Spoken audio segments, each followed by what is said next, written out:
Okay, got no job number to this yet, but this is Honda Bellevue.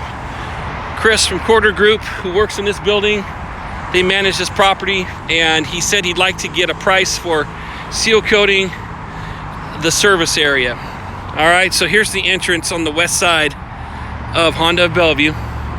Okay, this area right here, this would probably be a weekend deal. I don't know if we'd be able to do it during a weekday. Could be tough.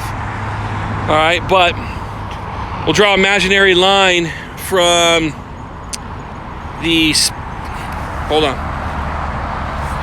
imaginary line from right about the speed bump there. So right where these hedge bushes are, let's draw an imaginary line. Actually, we'll go right past this this yellow line that used to be here. So we'll go right off of that. We're gonna go right there, straight across, which puts you right about to this sign right here, and this post. So we'll seal coat just like this. That'll be our boundary line over to the curb. Seal coat all the way into those three parking stalls.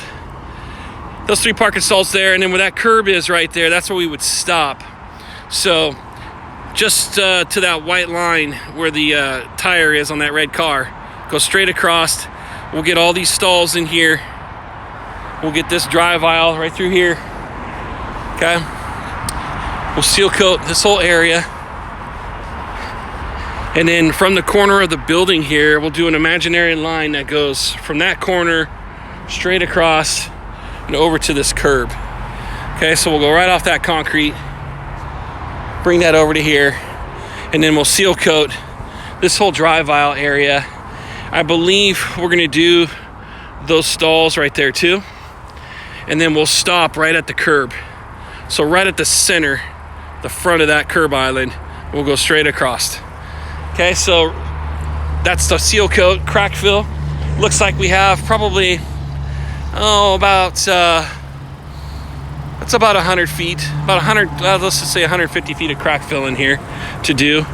And then for striping, we're gonna have to put back this, it's like an 8-inch, 6 or 8 inch, just 6-inch. 6-inch red line right here. We'll have to put the white band back. That white band, that red striping, these parking stalls all through here, these angled stalls through here, and this red cross hatching. There's a 12-inch, please pull forward. We're gonna do this right in here too. So even though this isn't part of the seal coat, you know, it's gonna look a little weird if we don't.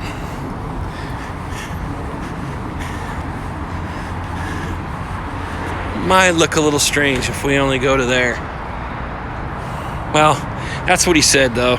So we'll just go through here, and then what we'll end up doing, okay, you know what? I'm gonna add this in here because I don't think they're gonna do it anyways. We're gonna do all of this. We'll seal coat all the way into this area too. So that way we can black out the funky yellow lines and only put arrows in. We'll have 2 ADA stalls right there and 50 feet of crosshatch to do. And then we'll go all the way up to that dumpster. Okay, so that's the seal coat parameters. I'll have it marked on an aerial map so that we can get a proper measurement. I'll have all the quantities for the striping plugged in. I'll have black paint plugged in here because we're gonna have to black out all these weird yellow lines that you see, and this thick yellow line that goes all the way through out towards the entrance. We'll have to black that out before we seal coat. The arrows we don't have to black out, but we do need to put them back. So there'll be the please pull forward plus the 2 yellow arrows, 1 here, that's 3, 4, and 5 arrows. Okay, so that should do it, but please make sure to throw in a 5-gallon bucket of black to black out this big yellow line. Okay, that should do it. Okay, imaginary line right there all the way over to the curb. He's thinking that they might just do the striping because they're going to be doing a remodel on the building, but they're getting started on it sooner than later, I guess. So he said for now he needs to just give them a price for seal coating, give them a price for the striping, and then he'll see what they want to do this summer. Okay, any other questions, let me know.